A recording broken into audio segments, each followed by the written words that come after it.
Good morning, सुप्रभात। आज की ताजा खबर के इस नए एपिसोड में मैं श्रुति आप सबका स्वागत करती हूँ। तो चलिए फिर शुरू करते हैं ग्लोबल इकोनॉमी के न्यूज के साथ।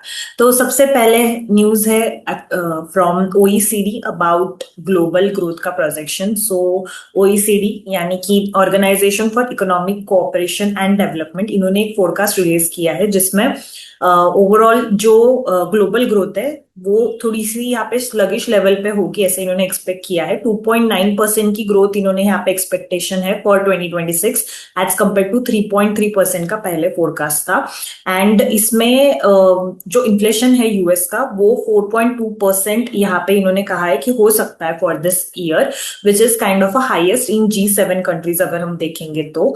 ऑल्सो एक इन्फ्लेशन में जंप भी एक्सपेक्टेड है जिसकी वजह से यूएस का जो ओवरऑल जीडीपी ग्रोथ है वो स्लो डाउन होगा टू 2% फॉर 2026 एंड 1.7% फॉर 2027, ऐसे ओईसीडी ने यहाँ पे फोरकास्ट में कहा है। दो यूरोजोन के लिए भी इन्होंने बात की है कि it is expected to just grow by 0.8%। So म्यूटिश ही डिमांड यहाँ पे बोली है। ऑल्दो वी ऑल नो कि यूरोजोन में इकोनॉमी के भी स्ट्रगल्स वहां पे काफी चल रहे हैं। So because of that also muted growth तो थी ही, but because of these war related escalation उसकी वजह से और वहां पे स्लगिशनेस आ सकती है, ऐसा कमेंट्री ओईसीडी ने दिया है। ऑल्सो जो चीफ है ओईसीडी के, उन्होंने ये कमेंट्री कही है कि there is a high level of uncertainty around duration and magnitude of current conflict जो चल रहा है इन मिडल ईस्ट, एंड जिसकी वजह से ओवरऑल लूप जो है वर्ल्ड का, it is subjected to a significant downside risk, जिसकी वजह से ओवरऑल ग्लोबल लेवल पे ही ग्रोथ तो स्लो होगी बट काइंड ऑफ इन्फ्लेशन भी ऑन हायर साइड हो सकता है। सो टेक अवे क्या है ये न्यूज के साथ, तो इन्फ्लेशन बढ़ने के यहाँ पे चांसेस है क्योंकि ऑफ कोर्स ऑयल की prices are increasing day by day because escalations अभी भी हो रहे हैं in case of US and Iran का जो वॉर चल रहा है। So because of that inflation raise यहाँ पे होने के चांसेस है, एंड जिसकी वजह से पोटेंशियल लेवल पे जो रेट हाइक्स है इंटरेस्ट रेट के, वो again they are now back at table for discussion in case of US as well as UK. So will need to see कि कैसे स्टांसेस रहते हैं सेंट्रल बैंक के in each country, but yes OECD is now expected कि global growth तो यहाँ पे slow down होगी। Then next is news related to the big tech giants. सो यहाँ पे एचएसबीसी ने कमेंट्री दी है that big tech giants like Meta, Apple, Amazon, Nvidia, Oracle वगैरह, this may continue to spend more into capex rather than paying out in 2026 mainly with AI boom। तो AI जो है artificial intelligence एक काफी buzzword अभी बन चुका है in last few quarters, and this is mainly because ये सारे जो बड़े बिग टेक जायंट्स है they are now doing lot of capex into this thing, and जब से एजेंटिक एआई आया है तो फास्टर लेवल पे यहाँ पे काफी ज्यादा प्रोग्रेस चल रही है। लाइक हम भी न्यूज ट्रैक करते हैं तो डेली वी सी की कुछ नए नए features are announced by Anthropic and also OpenAI भी।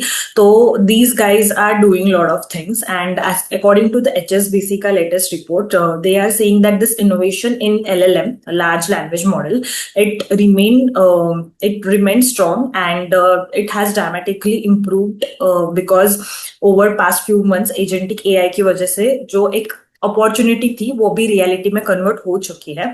And also after almost 3 years of AI driven euphoria following ChatGPT, the market जो है वो भी concerned है about these tech names in general, and जो rapid capex ये लोग कर रहे हैं with debt and off balance sheet structures काफी ज्यादा यहाँ पे ये लोग ले रहे हैं, while AI is only now started to prove its capability, ऐसा भी यहाँ पे रिपोर्ट एचएसबीसी का है, उन्होंने कहा है। ऑल्दो जो मोनेटाइजेशन है वो तो आगे जाके होगा, अभी तो it's just started looking into a reality. And दो 2024 एंड 2025 में अगर हम स्टॉक प्राइस की भी बात करें तो ये सारे टेक जायंट्स के stock price has out performed, but in last अगर ईयर टू डेट बात करें सो फर्स्ट जैन से अभी तक थोड़ा म्यूटेड परफॉर्मेंस है, of course because of war related situations भी यूएस मार्केट यहाँ पे इम्पैक्टेड है। But apart from that also now everybody is concerning कि मे बी एआई बबल भी यहाँ पे हो सकता है और may be not also. So यहाँ पे according to HSBC at least Nvidia and Microsoft are well position to benefit from large exposure to infrastructure and also जो इनके कैश बैलेंसेस है वो काफी अच्छे हैं because of internal approvals in 2026. So these are the companies which according to HSBC will perform definitely, but yes will need to see कि कैसे क्या क्या होता है. एक इंटरेस्टिंग यहाँ पे एक मॉर्गन स्टैनली ने भी एक ओपन एआई का जो इकोसिस्टम है वो एक रिसर्च रिपोर्ट में यहाँ पे एक्सप्लेन किया है. I try to cover that at the end of the news because वो एक इंटरेस्टिंग फैक्ट है. So please stay tuned and last में मैं बताती हूँ कि उसने कैसे वहां पे ये पूरा इकोसिस्टम प्ले आउट हो रहा है वो दिखाया है. सो टेक अवे क्या है इस चीज से. HSBC ने के according to that report big tech is doubling down on AI mega cycle. Of course जो कैश फ्लोज अभी जा रहे हैं वो सारे कैपेक्स में ही ये लोग डाल रहे हैं. कंसिडरिंग ऑफ बैलेंस शीट भी काफी ज्यादा restructuring these companies are going. So may be it will be AI bubble और मे बी नॉट, वो तो टाइम ही बताएगा. But it's important to see कि कैसे ये जो है आगे जाके प्ले आउट होता है and it's interesting to see also. Next war related update again. At this lot of things are still going on with the US and Iran का वॉर. एट दिस टाइम जब मैं ये वीडियो कर रही हूँ एट दैट टाइम US ने यहाँ पे अगेन एक कमेंट्री दिया है. Mister Trump has said that Iran is now begging and not USA because पहले अगर पीस डील की बात जब हो रही थी US ने जब बोला कि मिस्टर ट्रम्प इन्होंने बोला कि थोड़ा सा यहाँ पे पीस डील एक टेबल पे हम ईरान के साथ ला रहे हैं. At that time Iran has denied the talks जो US के साथ हुई है. बट उन्होंने वहां पे थोड़ा सा एक बेनिफिट ऑफ डाउट भी लीव किया था दैट दीज टॉक्स में happen again. And now Mister Trump is saying कि Iran is now begging, we are not. So if Iran didn't leave nuclear project then we will blow them more. तो थोड़ा सा again escalations are still going on जिसके चलते US market भी अगर कल रात की बात करें तो ओपन हुआ था तो S&P 500 ऑलमोस्ट 1% डाउन था. गिफ्ट निफ्टी भी वैसे तो निगेटिव ही यहाँ पे सेंटिमेंट्स अभी भी दिखा रहा था. तो विल नीड टू सी कि क्या होता है. बट यस अभी तक तो कुछ as such hard and fast यहाँ पे नहीं कंक्लूड किया है in case of peace deal for the war. अभी आते हैं इंडियन इकोनॉमी के न्यूज पर. तो काफी ज्यादा न्यूज है in case of Indian economy section, so please bear with me. First is Goldman Sachs का यहाँ पे एक रिपोर्ट है regarding India's earning. The it has downgraded the India's earning growth lookout mainly because of energy led shock जो आएगा due to current gulf war situation. So यहाँ पे according to this report जो ऑयल की prices है जितनी ज्यादा बढ़ेगी उतना ज्यादा जो है इंडिया का मैक्रो आउटलुक खराब होने के चांसेस है क्योंकि ओवरऑल अर्निंग ग्रोथ में ही यहाँ पे इम्पैक्ट होगी.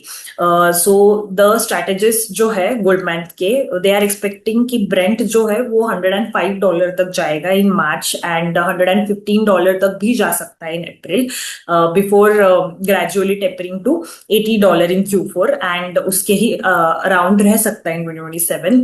दो विद इन एशिया इंडिया को यहाँ पे ज्यादा इम्पैक्ट होगा क्योंकि we are the largest kind of importer for the oil and also India का जो लो पर कैपिटा इनकम है वो भी कम है. सो वहां पे भी इन्फ्लेशन बढ़ने के चांसेस है. एंड गोल्डमैन ने since the start of year ही जब ये वॉर चालू हुआ था तब से ही इंडिया का जो GDP का ग्रोथ है वो यहाँ पे एक ग्रोथ फोरकास्ट जो है गोल्डमैन ने ऑलरेडी यहाँ पे टेपर डाउन किया था 1.1 PP से यहाँ पे कम किया था टू 5.9%. एंड ऑल्सो जो CPI है जो इन्फ्लेशन का यहाँ पे रेट है वो भी इन्होंने फोरकास्ट किया था कि 70 बेसिस पॉइंट से बढ़ेगा इंडिया के लिए mainly because of oil prices. And they also expected कि करंट अकाउंट डेफिसिट जो है वो 2% ऑफ GDP तक यहाँ पे बढ़ सकता है because of weakening of INR. Double effect है राइट, ऑयल की प्राइसेस भी बढ़ रही है प्लस रुपी का डेप्रिसिएशन भी हो रहा है. Because of all that things जो इंडिया का मैक्रो आउटलुक है वो ग्रोथ यहाँ पे स्लो डाउन हो सकता है.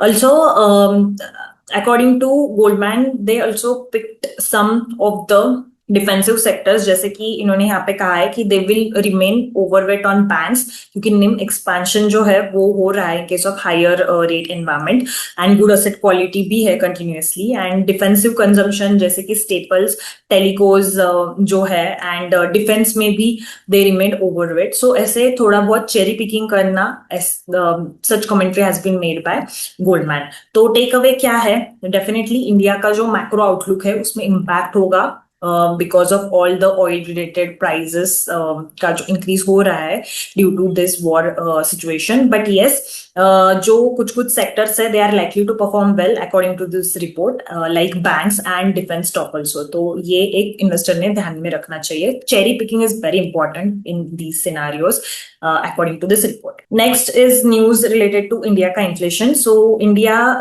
का जो फेडरल गवर्नमेंट है, इन्होंने वेडनेसडे को एक रिपोर्ट यहाँ पे रिलीज किया था, and they have retained headline inflation target at 4% after a review. So जो कंफर्ट बैंड है इन्फ्लेशन का वो 2 to 6% है according to the official notification जो यहाँ पे रिलीज किया था वेडनेसडे को, एंड नेक्स्ट 5 years के लिए भी यही टारगेट रहेगा, ऐसे यहाँ पे कमेंट्री इन्होंने दी है। बेसिकली 2016 में इंडिया ने इन्फ्लेशन टारगेटिंग फ्रेमवर्क यहाँ पे अडॉप्ट किया था। मेजरली आरबीआई की तरफ से एक टास्क फोर्स है जो ट्रैक रखती है headline consumer price inflation CPI rates का, एंड वो बैंड सेट करती है that it should remain with in the band जो गवर्नमेंट यहाँ पे सेट करती है। एंड ये इसका रिव्यू जो है बैंड का वो 2021 में हुआ था।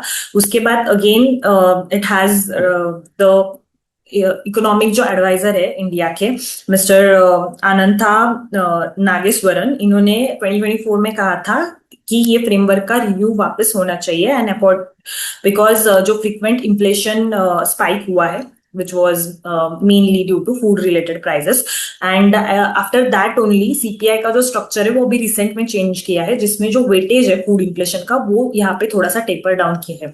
दैट्स वाई अगेन जो फेडरल गवर्नमेंट है उन्होंने ये फ्रेमवर्क वापस अभी रिव्यू किया, बिकॉज अभी भी प्राइसेस जो है क्रूड की वजह से थोड़ी बहुत बढ़ने की एक्सपेक्टेशंस है इन्फ्लेशन के केस में, and with that they again decided और रिमेन्ड एट द स्टांस की जो हेडलाइन इन्फ्लेशन है इंडिया का टारगेट है वो 4% के अराउंड ही रहेगा, which is comfortably between the 2 to 6% का जो यहाँ पे बैंड गवर्नमेंट ने पहले भी रखा था, वही आगे कंटिन्यू रहेगा फॉर द नेक्स्ट 5 years। दो जो प्राइस प्रेशर है इंडिया का करंटली वो लो है। सीपीआई जो है 2.75% रिपोर्ट हुआ था इन फेब्रुआरी, बट ऑयल प्राइस के सर्ज होते चलते ये इन्फ्लेशन 4% के ऊपर भी जा सकता है फ्रॉम अप्रैल ऑनवर्ड्स, क्योंकि तभी जो ऑयल के प्राइस के शॉक्स है वो आगे आना चालू हो गए डोमेस्टिक लेवल पे। तो इट इज एक्सपेक्टेड कि वो मे बी आगे ऊपर जा सकता है, बट यस जो प्राइस बैंड है वो तो कंफर्टेबली अचीव, मतलब with in that price band he comfortably भी रहेगा, ऐसा कमेंट्री यहाँ पे गवर्नमेंट ने दिया है। सो टेक अवे क्या है, इंडिया ने जो टारगेट एंड इन्फ्लेशन रेट है 4% रखा है। ये देखना इंपॉर्टेंट क्यों है, क्योंकि आरबीआई जो भी रेट कट्स करती है एट दैट टाइम वो रिव्यू करते हैं कि वेदर ये जो टारगेटेड इन्फ्लेशन है उसके अंदर करंट इन्फ्लेशन है या नहीं, एंड अकॉर्डिंग टू दैट वो डिसीजन यहाँ पे लेते हैं। So it's important to track this factor. Though crude led बाद में अप्रैल के बाद यहाँ पे थोड़ा सा इन्फ्लेशन ऊपर आ सकता है above 4%, and yes we need to and yes RBI need to see that accordingly at the time of rate cut. Next is news related to health insurance sector. So according to a report by IRDI, health insurance जो है वो एक record level पे यहाँ पे report किया गया है इन FY25। जो प्रीमियम्स है they are now exceeding 1.2 lakh crores, and which is around a 9% growth with in overall health insurance sector. So mainly किस चीज की वजह से हो रहा है, first is the awareness, also improved access to health care financing, and जो rising demand है for financial protection against medical expenses. ये सारे रीजंस यहाँ पे आईआरडीआई ने बताए हैं। दे ऑल्सो स्पेसिफाइड की to enhance the efficiency and timely यहाँ पे सपोर्ट मिले पॉलिसी होल्डर के लिए, इसलिए इन्होंने कुछ स्पेसिफिक टाइमलाइंस प्रिस्क्राइब की है for cashless health insurance claims. According to this timeline जो सेट हुई है, तो जो कैशलेस प्री ऑथराइजेशन है वो अप्रूव हो जाना चाहिए within 1 hour, and final authorisation होना चाहिए विद इन नेक्स्ट 3 hours, जब सेटलमेंट यहाँ पे इनिशिएट होगा उसके बाद। दो ये एक प्रिस्क्राइब्ड है, लाइक ये एक यहाँ पे ड्राफ्ट IRDA ने प्रपोज किया है, but mainly to minimize delay and ensure patient receives timely access to medical care, इसके ही लिए इन्होंने ये जो टाइमलाइंस है यहाँ पे प्रिस्क्राइब की है। तो टेक अवे क्या है, of course because now more and more young population is getting attached towards health and fitness, उसके ही चलते हेल्थ इंश्योरेंस जो है इंडिया का वो ग्रेट लेवल पे यहाँ पे मोमेंटम उसमें दिख रहा है। 9% का ऑलमोस्ट सेक्टर वाइज इंक्रीज था। And because of this companies like star health, ICICI Lombard वगैरह, इनको डेफिनेटली फायदा होगा। हालांकि स्टार हेल्थ वैसे तो हमारी भी जो मॉडल पोर्टफोलियोज है उसका भी पार्ट है, तो if you want to just check it out कि मॉडल पोर्टफोलियोज वगैरह क्या है तो आप हमारे वेबसाइट पे जाके भी देख सकते हो। 50% ऑफ अभी भी है। SK50 ये कूपन कोड यूज करके you can avail that. So if you want please do check out that on our website. So ये सारी जो कंपनीज है इनको डेफिनेटली फायदा होगा with this rising awareness and growth in the sector. Next is news around fertilizer subsidy. So because of these war related situations, India का जो fertilizer subsidy bill है वो बढ़ सकता है by 20,000 to 25,000 crores, because जो production है वो overall 10 to 15% से यहाँ पे गिरा है, mainly with Middle East issue, ऐसा क्रिजल रेटिंग ने यहाँ पे रिपोर्ट किया है। So जो रॉ मटेरियल है और इंपोर्टेड फर्टिलाइजर्स है वो उनके केस में यहाँ पे गवर्नमेंट की सब्सिडी बढ़ सकती है। एंड जो ओवरऑल सब्सिडी बजट है वो ही 12 to 15% से यहाँ पे बढ़ सकता है, ऐसा जो क्रिजल के हेड है और क्रिजल रेटिंग के जो एसोसिएट डायरेक्टर है उन्होंने यहाँ पे कमेंट्री दी है। जो सप्लाई चेन डिसरप्शन है because of ongoing Middle East का कॉन्फ्लिक्ट, वो मेनली इम्पैक्ट कर रहा है domestic production of complex fertiliser as well as urea को भी। एंड 10-15% का यहाँ पे प्रोडक्शन डिप है, मेनली रॉ मटेरियल की यहाँ पे ओवरऑल इंपोर्ट नहीं हो पा रहा है जिसकी वजह से ये इम्पैक्ट हो रहा है। यूरिया हालांकि अगर देखे जाए इंडिया के लिए 45% फर्टिलाइजर में यहाँ पे कंट्रीब्यूट करता है। कॉम्प्लेक्स फर्टिलाइजर जो है वो 1/3 यहाँ पे कंट्रीब्यूट करते हैं। एंड बाकी का बचा हुआ जो single super phosphate and MOP जो है वो यहाँ पे कंट्रीब्यूट करता है। तो फर्टिलाइजर सेक्टर का हाईली डिपेंडेंस है on imports, and 20% and 1/3 of complex fertiliser जो है वो इंपोर्ट होता है इंडिया के केस में। तो ऑलमोस्ट 10-15% का यहाँ पे इम्पैक्ट तो हुआ ही है because of these issues, ongoing issues जो फर्टिलाइजर में चल रहे हैं। तो उसकी वजह से जो खरीफ सीजन का अभी एक क्रूशियल टाइम है वो भी यहाँ पे इम्पैक्ट हो सकता है, जिसके चलते ओवरऑल जो एग्रीकल्चरल सेक्टर का प्रोडक्शन है वो भी यहाँ पे इम्पैक्ट हो सकता है, ऐसा भी कमेंट्री उन्होंने यहाँ पे दिया है। सो एक क्वेश्चन यहाँ पे गवर्नमेंट को डेफिनेटली देना पड़ेगा, and because of which the जो फर्टिलाइजर बिल है सब्सिडी का वो बढ़ सकता है। सो टेक अवे ये न्यूज से यही है कि जितनी भी फर्टिलाइजर रिलेटेड कंपनीज है उन पे डेफिनेटली अभी इम्पैक्ट आएगा। एंड ऑल्सो गवर्नमेंट के जो बिल है उस पे भी एक्सपेंसेस है वो भी यहाँ से बढ़ सकते हैं। Next is news about health care sector. So India का जो हेल्थ केयर सेक्टर है it can touch to 700 billion by 2030 according to report. So currently जो इंडिया का हेल्थ केयर इकोसिस्टम है वो है around $300 billion in FY 2025, and it has projected कि वो $700 बिलियन होगा। बट जो हेल्थ फाइनेंसिंग है वो मेनली अंडर पेनिट्रेटेड रहेगी as per a report by Parix Global Alliance in collaboration with Nat Health. So India की अगर बात करें तो 20% ग्लोबल डिसीजेस का बर्डन जो है वो इंडिया के पास है, but only 1% global health spending India में होती है। सो इतना ज्यादा अंडर पेनिट्रेशन है in case of health financing. Although country को $200 billion health care provided investment और चाहिए by 2035 and to address overall demand. But currently private health care जो है वही मेनली मेजोरिटी यहाँ पे हेल्थ केयर प्रोवाइड कर रही है to Indians, and government also doing its job in rural area, although there is a lot of under penetration, ऐसा भी ये रिपोर्ट में कहा गया है। And as per this report out of pocket spending जो है वो ऑलमोस्ट 44% है in health care health expenditure in India, which is amongst the highest globally, but 60% जो इंडियंस है वही इंश्योरेंस से यहाँ पे कवर है, and only 20% has private insurance.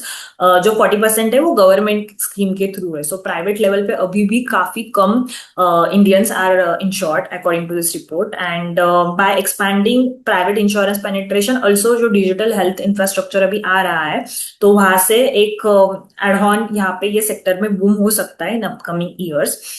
Also अगर हम मैन पावर की भी बात करें तो as per this report India has 0.9 doctor, 1.8 nurses, 1.6 beds per 1,000 people, and which is kind of showing that ki around 1 million doctor, 3.5 million nurses and 1.45 million additional beds लगेंगे by 2035 to actually provide a proper healthcare service. And because of this only जो market है overall health care sector का, वो यहाँ पे faster level पे grow होने के चांसेस है। So take away in case of this is only that कि इंडिया का जो हेल्थ केयर सेक्टर है वो करंटली फ्रैगमेंटेड है बाय फाइनेंसिंग हाई पॉकेट, मतलब खुद के पॉकेट से ज्यादा यहाँ पे एक्सपेंसेस हो रही है, because Indians are not fully insured, only 20% are covered by the private insurance. So there is very long way to go, but definitely जो भी लिस्टेड कंपनीज है, हॉस्पिटल्स भी है, इंश्योरेंस भी है, ये काफी सेक्टर में काफी ज्यादा, तो उनको यहाँ से फायदा होगा, because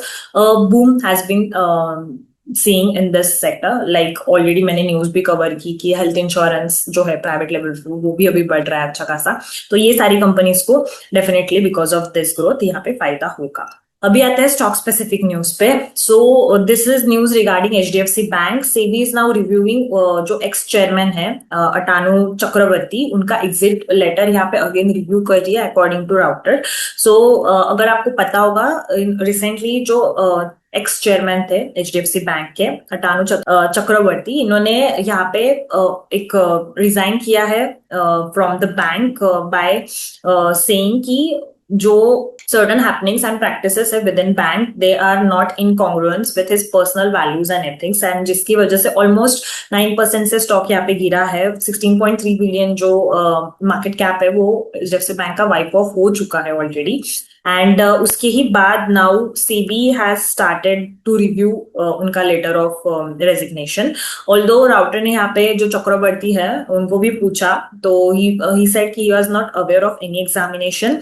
and in case of अगर आरबीआई की भी यहाँ पे बात करें, जो कि प्राइमरी रेगुलेटर है इन केस ऑफ बैंक्स, तो उन्होंने भी लास्ट वीक यही कहा था कि there are no material concerns on record in regard to banks conduct और गवर्नेंस।